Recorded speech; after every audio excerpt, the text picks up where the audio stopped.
He had everything: money, power, and respect. People crossed the street just to shake his hand. Some whispered his name like a myth. Others invite him out loud. Alexander Grayson was the kind of man who could walk into any room and instantly own it. Suits tailored in Milan, watches that cost more than a car, and a penthouse that floated above the clouds. To the outside world, he was untouchable. A self-made billionaire with a cold stare and a sharper mind. But inside, behind the walls of glass and gold, he was just a man searching for something real. He just didn't know it yet. It was an unusually cold morning in the city, the kind that made even the sun seem lazy. People rushed past each other, heads down, eyes glued to their phones, hearts closed off. And there she was on the corner of Fifth and Park, wrapped in an oversized coat that didn't belong to her, sitting on a flattened cardboard box with a paper cup beside her feet. Her name was Lily. No last name, no address. Just Lily. A face you forget in a crowd, but not if you looked closely. Not if you noticed the way her eyes, tired and bruised by life, still held on to a strange kind of hope. Alexander first saw her from the backseat of his car. The dragger was stopped at a red light, and there she was, huddled on the sidewalk, gently humming a tune as if the world hadn't forgotten her. She wasn't asking for money. She wasn't begging or chasing people down. She just sat there like a quiet song in the middle of chaos. And something about that made him look twice. That was strange for him. He never looked twice. He told himself it was nothing, just another girl lost to the streets. But for reasons he couldn't explain, he found himself returning to that corner the next day. And the day after that. Always from the safety of his car, windows rolled up, pretending he was just waiting for traffic to move. But inside, something had started to shift. He didn't want to admit it, but he was drawn to her. Not because she was beautiful, though she was in a soft, forgotten kind of way, but because she seemed untouched by the noise. She wasn't selling pain. She wasn't angry. She just existed, quietly, like she didn't need the world's approval. One afternoon, as rain began to fall and the city scattered for cover, Alexander did something completely out of character. He stepped out of his car. No umbrella, no bodyguards, no destination. Just walked toward her like the world had disappeared around him. She looked up, slightly startled, not sure whether to smile or brace for rejection. "Do you need anything?" he asked, his voice stiff, like he wasn't used to speaking to anyone without a contract in his hand. She looked at him for a long moment, like she was trying to see the truth behind his expensive coat and well-combed hair. Then she smiled, small, tired, but real. "No, I'm okay." That was the beginning. He didn't know why he kept going back. He told himself it was curiosity, a social experiment, maybe even guilt. But the truth was simpler than that.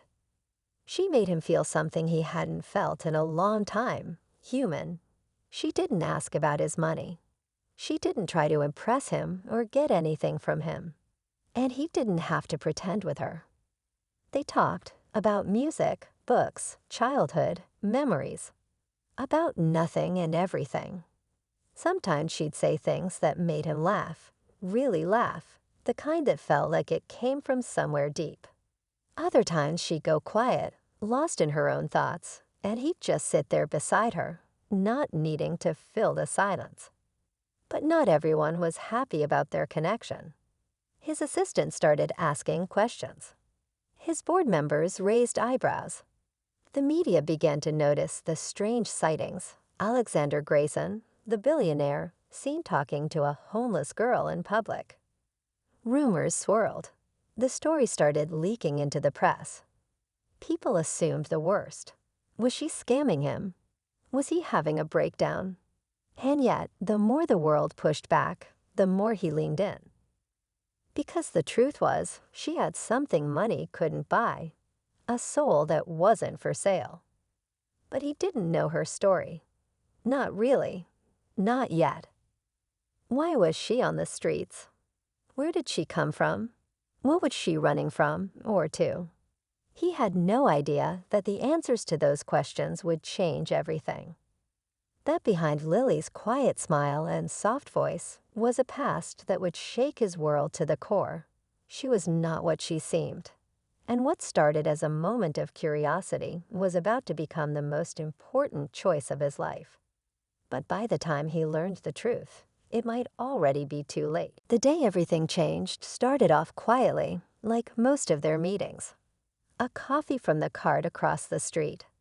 A shared sandwich. A little laughter. But that afternoon, Lily seemed distant. Her smile didn't reach her eyes. She kept glancing over her shoulder, like she was waiting for something or someone. Alexander noticed, but didn't press. He had learned not to force anything with her. She always opened up when she was ready. Eventually, she spoke. "There's something I need to tell you," she said, her voice soft, like she was already bracing for his reaction. "I wasn't always homeless." He nodded. "I figured." She looked surprised. "You did?" "Yeah," he said, with a slight smile. "You talk like someone who's been through a lot, but not someone who gave up." She was quiet for a moment, then took a deep breath. "I used to work in a nonprofit, helping foster kids. I was good at it. But a few years ago, I testified against someone powerful. Someone who was hurting the very kids we were trying to protect. The case dragged on. My reputation got ruined. They twisted everything. I lost my job, my apartment. Even my friends backed away. I ended up on the streets with no one left." Alexander felt something tighten in his chest. Not pity. Not even anger. Just this deep, aching respect. She hadn't fallen. She'd stood up for what was right and paid the price. "Why didn't you tell me before?" he asked gently. "Because I didn't want you to see me as broken," she said. "Or worse, like someone to save." He reached for her hand. "You're not broken, and I don't want to save you. I just want to know you."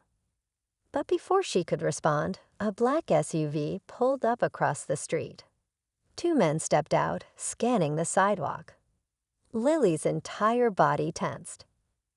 "I have to go," she said suddenly, grabbing her bag. "Wait, what's going on?" "They found me. I don't know how, but they found me." Alexander stood up, confused but alert. "Who are they?" She didn't answer. She just started to run. He chased after her, calling her name, weaving through the crowd. She disappeared around a corner, and when he caught up, she was gone. That night, he couldn't sleep. He paced the penthouse, playing everything over in his mind. The story, the SUV, the fear in her eyes. He had resources, more than most. So he used them. He pulled every favor he had, used every contact in his network. And after 2 days, he found her.